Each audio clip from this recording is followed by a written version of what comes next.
কি যে ভালো লাগছে এই মুহূর্তটা তোমাদের সাথে শেয়ার না করে পারলাম না। দেখো তো তোমরা কে এসেছে আমার বাড়িতে। হ্যাঁ, অবশ্যই মা দশভুজা আমার হাতে নতুনভাবে রঙিত হওয়ার জন্য এসেছে। যদিও একটি অর্ডারের কাজ ছিল, তবুও আমার কাছে যেন খুবই স্পেশাল, কারণ মা দশভুজায় পুজোর আগে আগে আমার হাতে অঙ্কিত হতে এসেছে। এইটা একজন পুলিশ অফিসারের বাড়ির দশভুজা ছিল। তিনি এই মটকার ওপর মাকে অঙ্কিত করে পুজো করেন।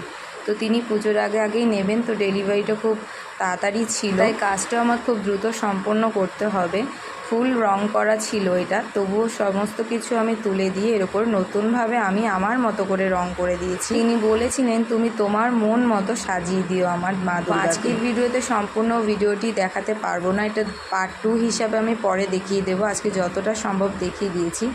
আজকে শুধু কার্তিক আর মা লক্ষ্মীকে সম্পূর্ণ করতে পেরেছি কাজটা। তিনি অবশ্যই বলেছিলেন তুমি তোমার মন মতো সাজিয়ে দিও আমার বিগ্রহগুলিকে। যখন তিনি দিয়ে গিয়েছিলেন, বিগ্রহতে সেরকম কোনো কাজ করা ছিল না। তো দেখে অবশ্যই বলো কেমন হয়েছে আমার মা দুর্গার ফ্যামিলি।